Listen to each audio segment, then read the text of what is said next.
झारखंड में भाजपा किसानों के समर्थन में खड़ी हो गई है। भाजपा के प्रदेश अध्यक्ष दीपक प्रकाश के नेतृत्व में राज्य के किसानों की समस्या और खरीदे गए धान के लंबित भुगतान को लेकर प्रदेश भर के पार्टी कार्यकर्ताओं ने अपने अपने आवास पर वर्चुअल धरना दिया, जहां पार्टी के पदाधिकारी सहित जिला, मंडल और बूथ स्तर के कार्यकर्ता शामिल हुए। वहीं अपने आवास पर धरने पर बैठे प्रदेश अध्यक्ष दीपक प्रकाश ने हेमंत सरकार पर निशाना साधते हुए कहा कि मौजूदा सरकार राज्य के किसानों के साथ धोखाधड़ी करने का काम कर रही है। अगर सरकार आगे भी करती रहेगी तो भाजपा इसे बर्दाश्त नहीं करेगी। हेमंत सोरेन जी की सरकार झारखंड के किसानों के साथ जिस प्रकार से धोखाधड़ी करने का काम कर रही है, अन्याय करने का काम कर रही है, किसानों के द्वारा नवंबर में बेचे हुए धान का मूल्य अभी तक किसानों के हाथ में नहीं पहुंचा, जिसके कारण किसानों की हालत बहुत ही खराब हो गई है।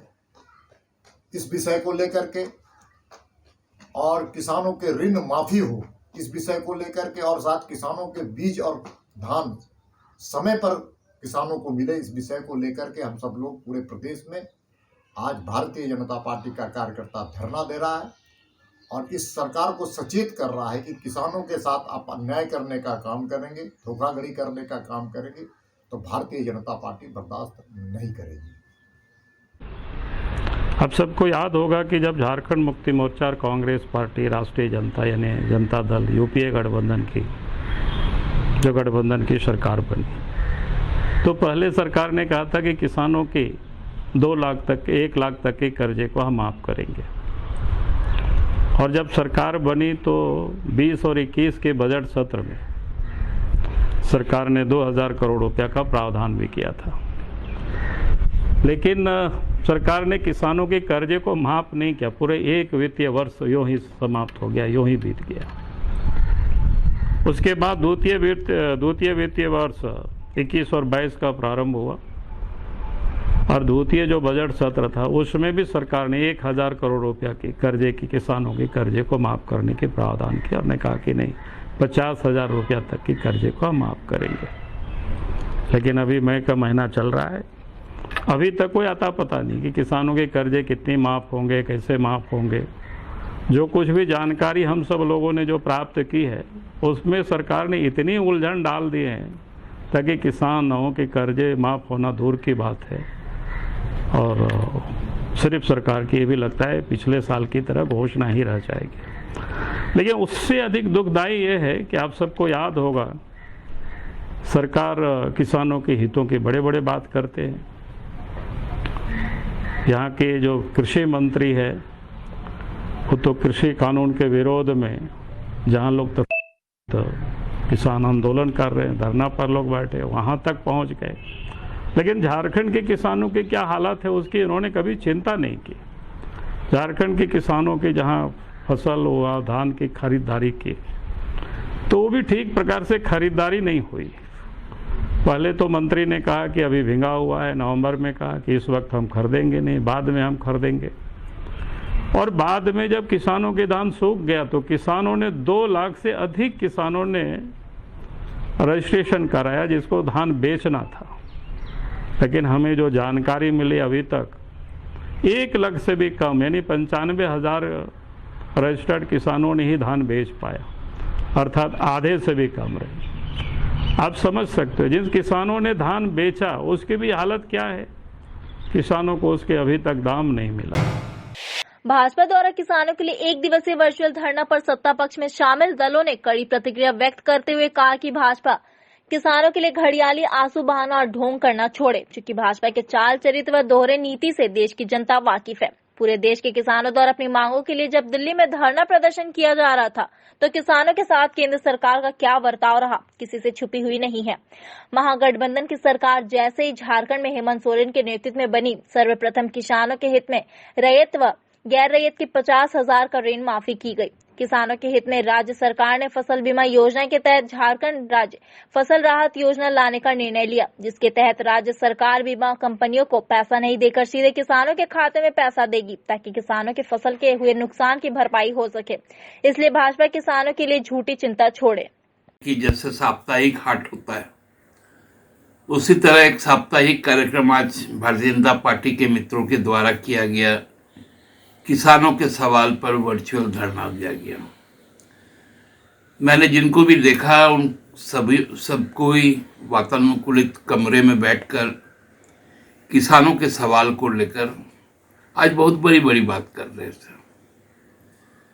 इस देश की लोकसभा और राज्यसभा ने तो खैर जो किया उसके तो जितने भी निंदा की जाए वो कम है, लेकिन लोकसभा में केवल बहुमत के बल पर किसान विरोधी जो 3 कानून पास किए गए, उन कानून और महामारी के दौरान उन कानूनों के खिलाफ पिछले 9 अगस्त 2020 से दिल्ली के जो पार्लियामेंट है उससे मात्र 25 किलोमीटर दूर लाखों किसान बैठे हुए हैं, आज भी बैठे हुए हैं।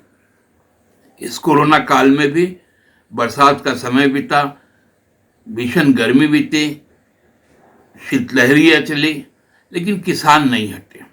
क्यों नहीं हटे? क्योंकि भारतीय जनता पार्टी का जो 3 किसान कानून आया, जिसमें सीधा सीधी तौर पर किसानों की किसानी को समाप्त कर देने के लिए और कॉरपोरेट के हाथ में संपूर्ण किसानी को दे देने के लिए और एमएसपी का जो भी भुगतान है उसका घोषणा नहीं करने के कारण ये स्थिति आज बनी हुई है। और यहाँ पर कारण क्या गिनाए जा रहे हैं? जबकि हमने पहले ही वर्ष में अपना जो चुनावी वादा था कृषि ऋण माफी योजना का, वो 2 लाख तक का हम लोगों ने कर्ज माफी भी कर दिया, धान की क्रय भी कर दी, सब देश में सबसे ज़्यादा पैसे पे खरीदारी की और आज भी सतत जारी है। जून तक हम धान की खरीद करेंगे। साथ में मई में ही हम लोगों ने आगामी फसल के लिए उनको बीज, उनको खाद की आपूर्ति कैसी हो, इसके लिए ब्लॉक स्तर पर, क्लस्टर स्तर पर सभी काम शुरू हो गए। इससे बौखला गई है भारतीय जनता पार्टी, क्योंकि किसान के सवाल पर उन्होंने देखा कि पश्चिम बंगाल में जब पंजाब के, जब हरियाणा के, जब उत्तर प्रदेश के, जब राजस्थान के किसान नेता लोग आए थे, तो किस प्रकार से उनको हार का मुंह देखना पड़ा। आसन जो चुनाव होना है उत्तर प्रदेश में और जो पंचायत का चुनाव बीता है, उस पंचायत चुनाव में जिस प्रकार से यूपी में भारतीय जनता पार्टी बुरी तरह से पराजित हुई है, उसी से ध्यान भटकाने के लिए और कोरोना महासंकट में माननीय मुख्यमंत्री के जो बढ़ते प्रभाव है और जो यहाँ पर स्थितियाँ एक तरह से हम लोगों ने दायरे में करने शुरू कर दी, इस वक्त फिर से वो भ्रम फैलाना, क्योंकि भ्रम के सिवा हमको लगता है कि भारतीय जनता पार्टी के पास में और कोई भी साधन रह नहीं गया। आप कहते हैं आप अपना पिछले 5 वर्षों का धान क्रय का दिखा दीजिए। 1600 रुपये में आपने धान क्रय किया था, करने की बात की थी। एक भी धान आपने अपने कार्यकाल में नहीं खरीदने का काम किया। बीज का वितरण नहीं हुआ, उनसे सब्सिडी ले ली गई। ये सभी चीजें आज डेली, जब से पश्चिम बंगाल का 2 तारीख को 5 राज्यों का चुनाव आया है, का नतीजा आया है, आप देखेंगे कि प्रत्येक दिन डीजल पे औसतन 10 पैसे से लेके 60 पैसे तक और पेट्रोल पे 1 रुपये से लेकर 1.5 रुपये तक की बढ़ोतरी की जा रही है। ये किस पे आप अधिभार डाल रहे हैं? ये डीजल का मार किस पे आप दे रहे हैं? ये समझने वाली बात है। और अब ये नौटंकी बंद कर दीजिए। किसानों के बारे में यदि सोचना है तो जाइए ना दिल्ली, आपके तो बहुत सांसद है, यहाँ से जाके बोलिए कि भाई किसानों के सवाल पर सरकार को चुप नहीं रहना चाहिए, केंद्र सरकार को वहाँ से सुराहा निकाल के ले आइए। आप बताइए कि अंबानी और अदानी के वेयर हाउसेस को बंद कर देना चाहिए। उन जो बड़े बड़े वेयर हाउसेस हैं वहाँ अस्पताल अस्थायी तौर पे कोविड के लिए खोल दिया जाए। क्योंकि इस तरह से बातें को भ्रम में रखकर आप लोग हासिल क्या करना चाहते हैं? इससे आपका, देखिए आप जिस परिस्थिति में कर रहे हैं ये कार्यक्रम, मुझे कोई आपत्ति नहीं है, बस आप अपनी पिटवा रहे हैं। क्योंकि मुझे एक सलाह देनी थी आप लोगों को कि खेतों में जाइए ना, ओलावृष्टि हुआ है, फसलों को नुकसान हुआ है। हेमंत जी ने उसके आकलन के निर्देश जारी कर दिए हैं। किसानों के बीच में जाकर बैठिए, उनसे बात कीजिए, उनकी समस्याओं को जानिए और तब आकर एक सहयोगात्मक सहयोग कीजिए। आप बताइए कहाँ कहाँ किसानों की क्या क्या समस्या है आपके 5 साल के राज्य में। इस राज्य में लगभग 2 दर्जन से ज्यादा किसानों ने आत्महत्या की। हमारे आज अल्पकालीन जो 1.5 साल का लगभग का शासन हुआ, एक भी कहीं से किसान ना प्रताड़ित हुआ और ना किसान की कोई शिकायत आई।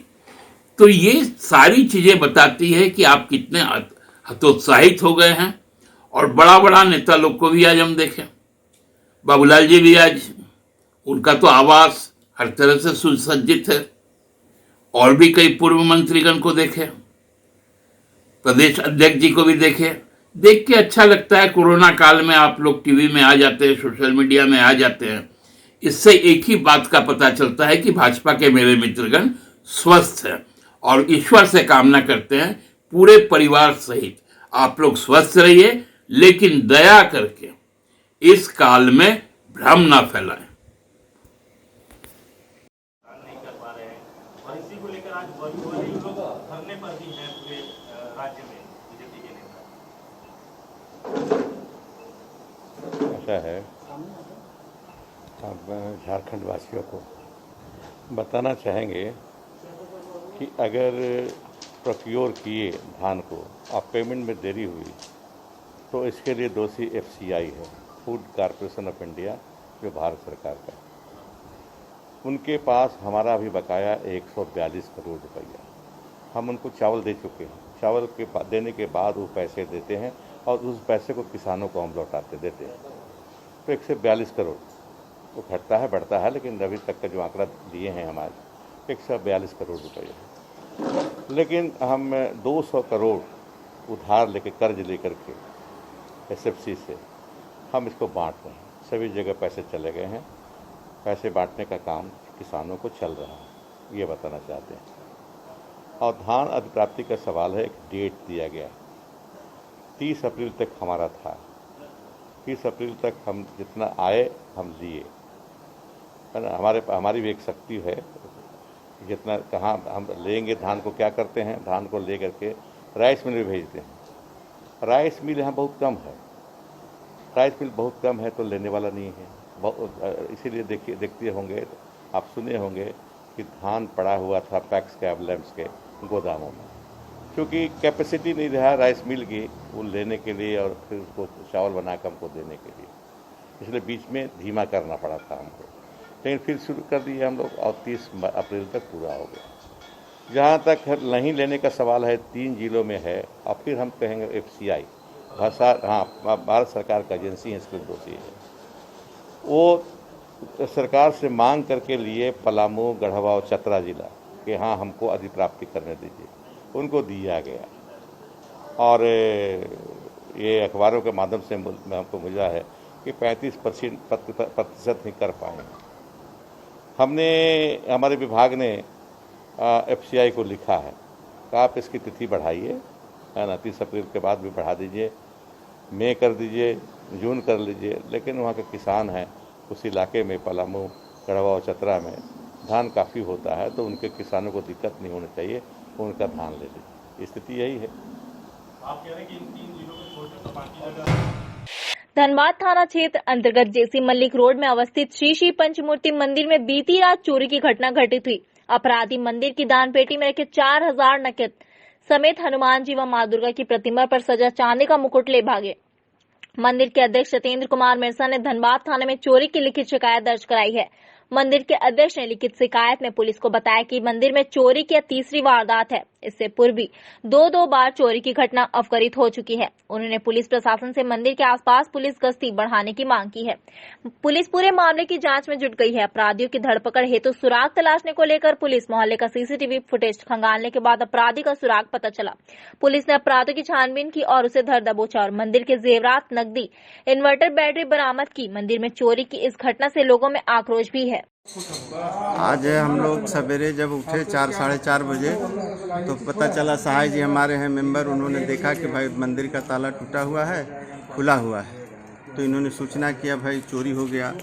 तो हम लोग सब लोग पहुँचे और उसके बाद देखा कि मंदिर का कुंडी तोड़ा हुआ है और हनुमान जी का मुकुट जो चांदी का था वो चुरा ले गया, दान पेटी से तोड़ करके ले गया, और दुर्गा माता का जो मुकुट था वो लेकर के चला गया।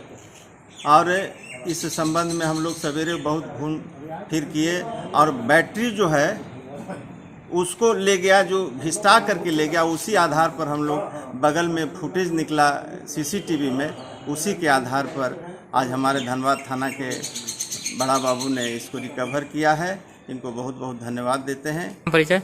सत्येंद्र मिश्रा, श्री श्री पंचमूर्ति मंदिर समिति के अध्यक्ष। जेसी मलिक, प्रीत विहार कॉलोनी।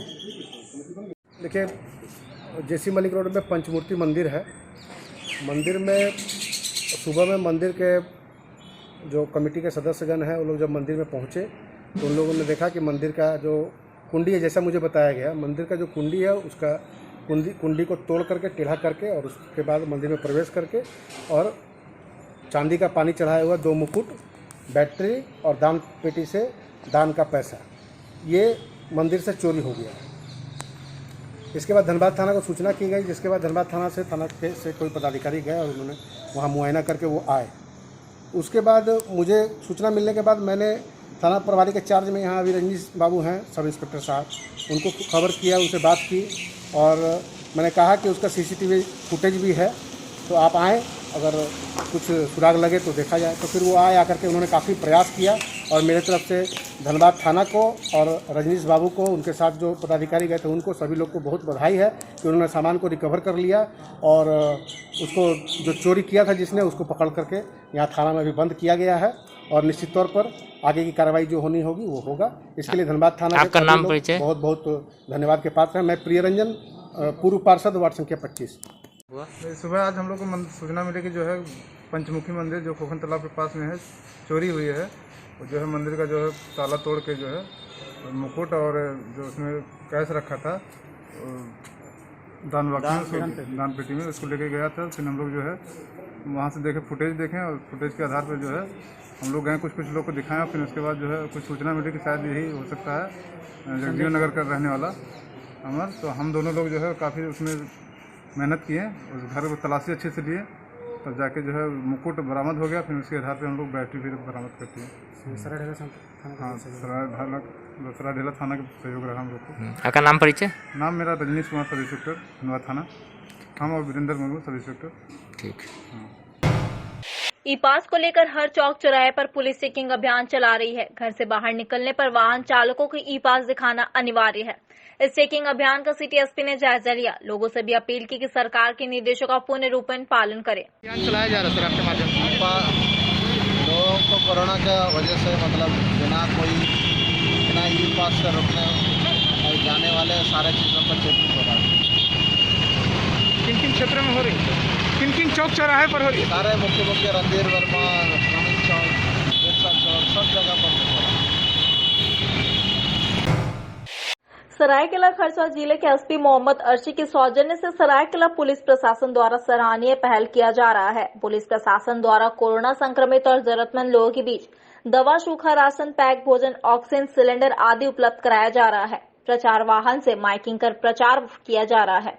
कोरोना संक्रमितों को इसका लाभ उठाने का अपील किया जा रहा है और हेल्पलाइन नंबर पर कॉल कर सहयोग के लिए अपील किया जा रहा है।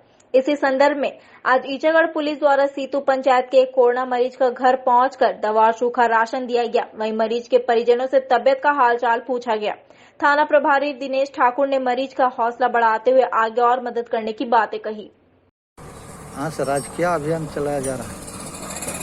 अभियान नहीं, एक्चुअली जिला पुलिस अधीक्षक महोदय द्वारा कोरोना पॉजिटिव और जरूरतमंदों को मेडिसिन, ऑक्सीजन सिलेंडर और ड्राई फ्रूट्स और ये क्या बोलते हैं फूड पैकेट्स देने का जो प्रावधान किया गया था, जिसमें सीतू पंचायत के एक जरूरतमंद ने फ़ोन कर जारी हेल्पलाइन नंबर पर संपर्क किया था, जिसमें उनको मेडिसिन उपलब्ध कराया गया है। और इसका लाभ जिला मुख्यालय से सुदूर गांवों तक इसका लाभ पहुंच रहा है, तो काफ़ी सराहनीय है।